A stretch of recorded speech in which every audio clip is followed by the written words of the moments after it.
produce bienes, no produce tecnología. El Estado no es innovador, no genera nuevos mercados. El Estado recoge de todo lo que produce la actividad privada, más alguna actividad empresarial del Estado, recoge ese dinero, lo reúne en el Poder Ejecutivo y luego ve lo que hace, lo distribuye. Ello facilita y viabiliza el acceso a las y los, siempre en lenguaje inclusivo, ¿viste?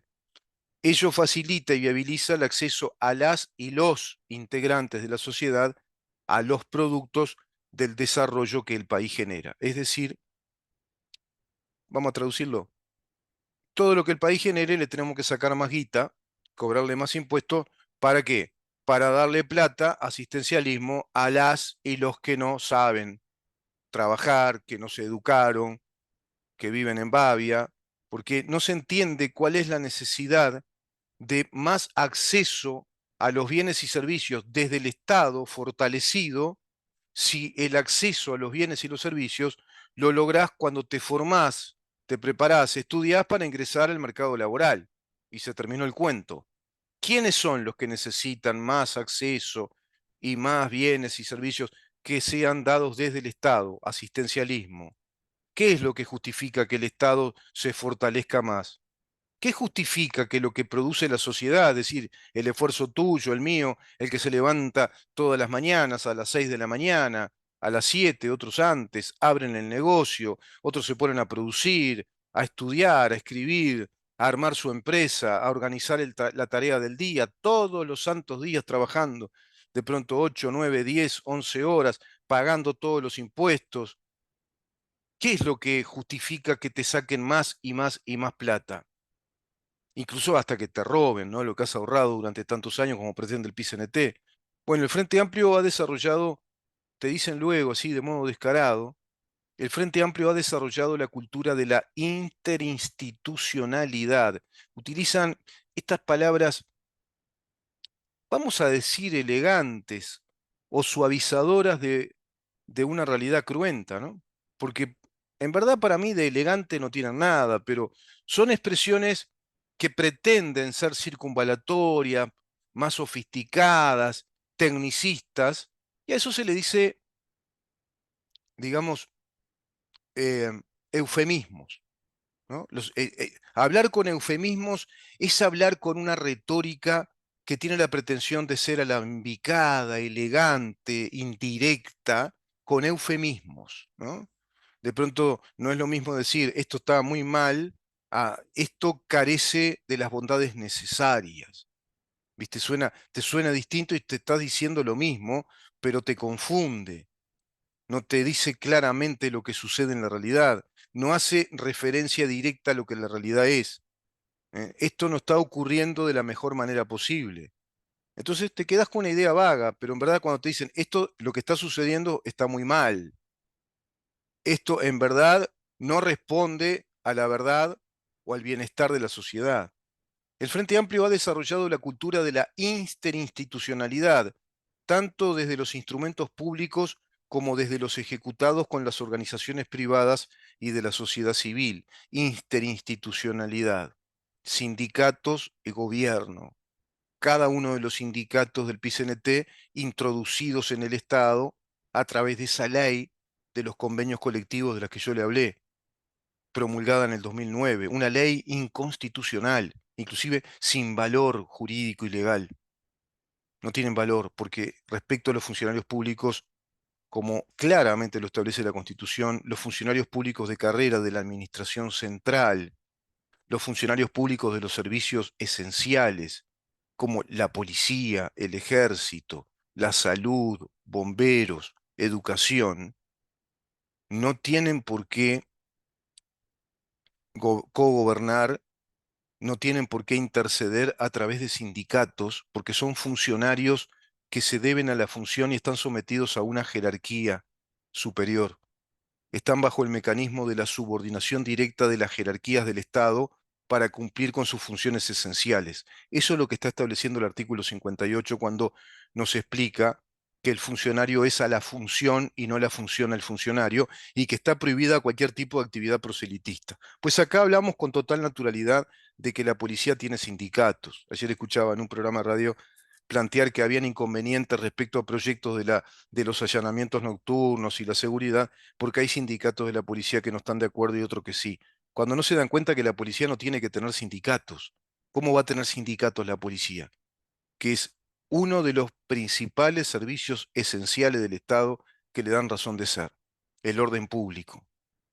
El orden público o la seguridad pública, junto a la defensa nacional, la administración de justicia, la elaboración de las leyes y la administración del Estado, son servicios esenciales del Estado. Es como si mañana oyéramos el disparate de que los ministros tienen sindicatos, que el presidente está vinculado a tal sindicato como el sindicato de los presidentes, como llegaron a decir el disparate que dijeron, no sé si se acuerdan, Sanguinetti, Mujica y la calle Padre. Es impresionante, ¿no? Imagínense que te digan que ahora los legisladores van a tener sindicatos. Eso es de lo que hablan, interinstitucionalidad. No, no puede ocurrir lo de la interinstitucionalidad en un Estado de Derecho que está sobre el basamento técnico, teórico de la separación de poderes. Separación de poderes para llevar adelante la correspondiente función de cada uno de esos poderes de acuerdo a los cometidos, de acuerdo a la autoridad limitada que tienen por la propia Constitución. Porque tienen autoridad, tienen poder y tienen límite en esos poderes, dado que también tienen responsabilidades y tienen una circunscripción, tienen una jurisdicción. Eso es hablar correctamente de un Estado de Derecho, no de interinstitucionalidad. Bueno, y después hablan de la parte privada, que son las ONGs. Esta mirada ayuda a modificar las lógicas fragmentadas, te dicen, tanto a nivel de decisiones políticas al más alto nivel, como en las decisiones en el entramado territorial para la atención de los problemas de la ciudadanía. Todo es un bla, bla, bla. Es una retórica vacía, porque en definitiva la actividad parlamentaria se nutre de la consulta de distintas organizaciones sociales, de la consulta de especialistas en distintos temas, de sindicatos, de empresarios, por eso se integran en comisiones, y desde ahí ya se da, digamos, el trasvasamento, o si vos querés, el mecanismo de los vasos comunicantes entre la actividad legislativa, que requiere mucho estudio, además.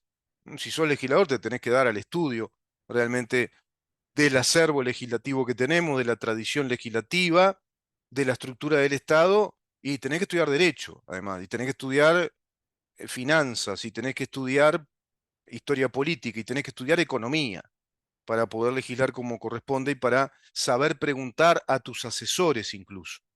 Esta forma inclusiva, te dicen luego, acá ya meten la terminología, es decir, introducen la terminología ideológica de la sociedad inclusiva y participativa. Recordemos que democracia participativa y directa es el concepto socialista marxista de la democracia. Es una democracia totalitaria, en verdad. Eso está muy bien explicado por Norberto Bobbio, por ejemplo, en El futuro de la democracia. Está muy bien explicado en su teoría, incluso jurídica del Estado.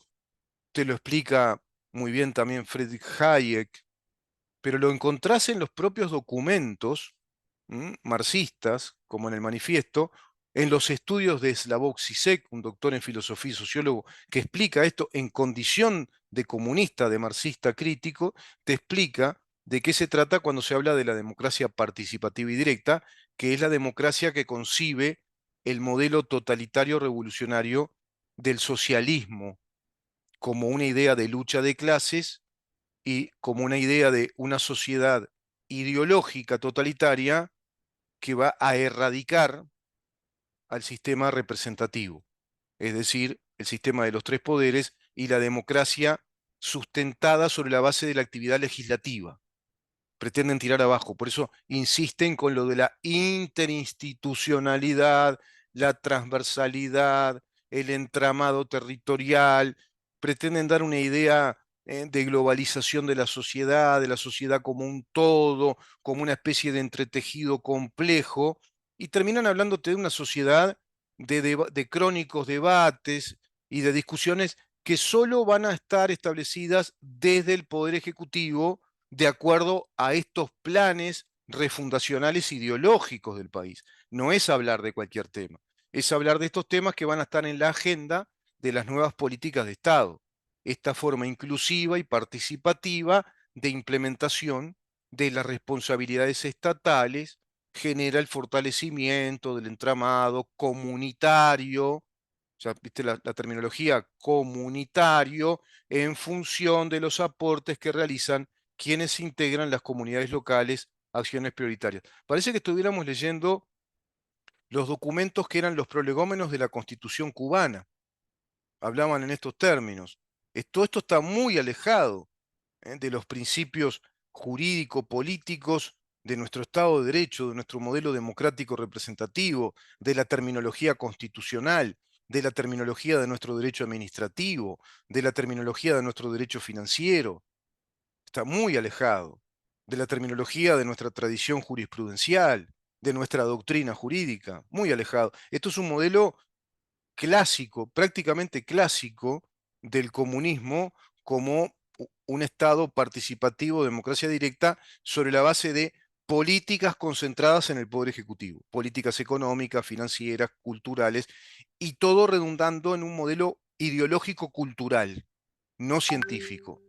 Democratización y profundización de la justicia, la evolución social de la sociedad y la conformación de nuevos colectivos. Viste que siempre la palabra colectivos, intereses comunitarios, la expansión de nuevos derechos, democracia participativa, profundización de la justicia respecto a los nuevos derechos, que reclama un accionar mucho más exigente en tiempos y respuestas a lo que la justicia debe garantizar, el respeto al ejercicio pleno de los mismos, el fortalecimiento de los recursos del Estado, recordemos el comienzo de esta nota, es decir, el logro de la igualdad de oportunidades, sociedad igualitaria, inclusiva, el logro de la igualdad de oportunidades para todos y todas, lenguaje inclusivo, y el acceso de los bienes y servicios de la sociedad requiere fortalecimiento del Estado, fortalecimiento del Poder Ejecutivo, concentración de recursos en el Poder Ejecutivo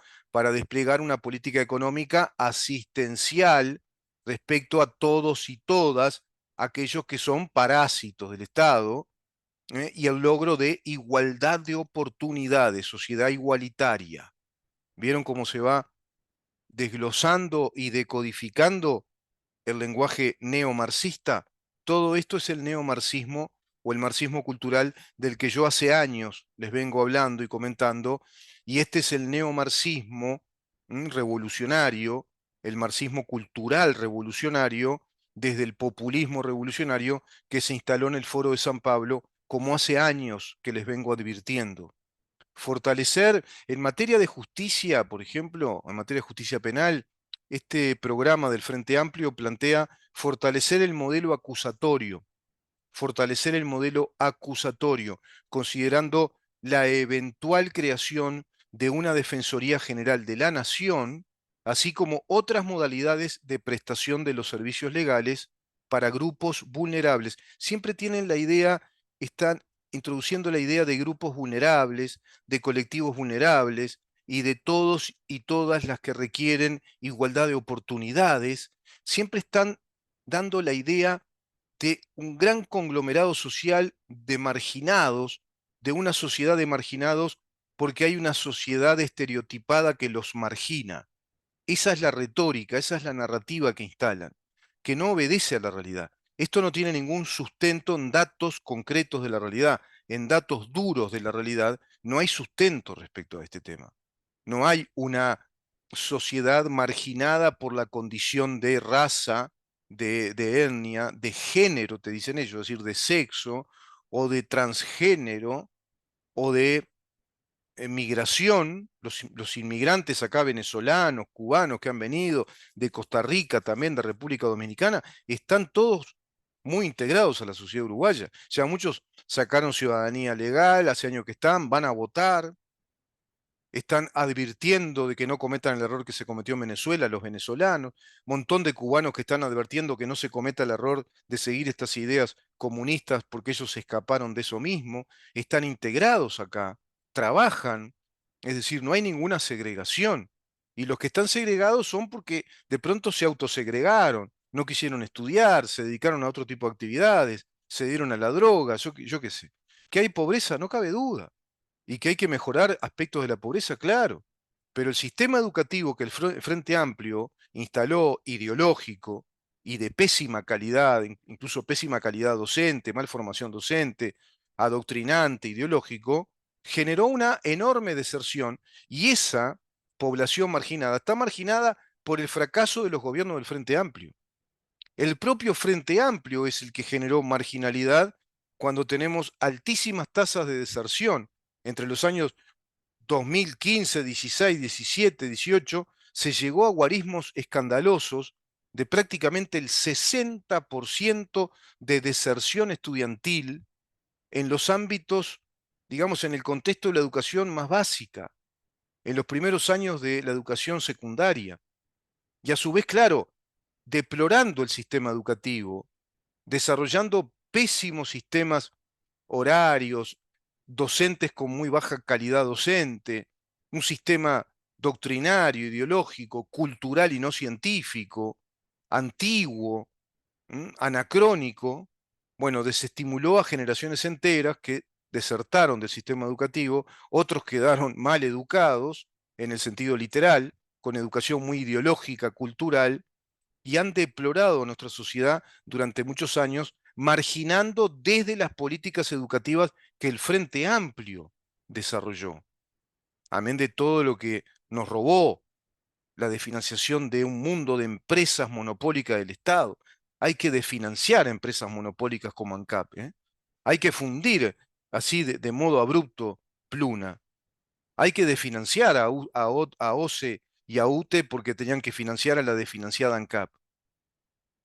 Hay que crear 11 empresas subsidiarias con nuestros dineros públicos y convertirlas en sociedad anónima. Vamos a ir a ese tema también. Y las trampas, el garrón, ladrones de baja estopa, ladrones garroneros, como ese documento que hizo Mujica simulando que es un documento legal cuando le transfiere la condición de sociedad anónima a una empresa de mantenimiento de las vías férreas, ya con AFE fundida, y con los dineros del Estado, con dineros públicos, José Mujica funda una sociedad anónima desde los dineros estatales. Y lo mismo sucede con las empresas subsidiarias de ANCAP, todas, por supuesto, agarradas por los camaradas militantes convertidos en CEOs empresariales, en empresarios, como Duxa y como tantas empresas que están, digamos, a modo de satélites de ANCAP. ¿Para qué?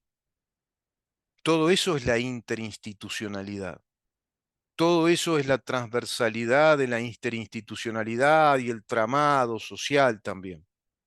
Las ONGs que se introducen en los presupuestos del Estado, ONGs que prácticamente todas son de género. ¿Para qué? Para fortalecer toda la ideología del género.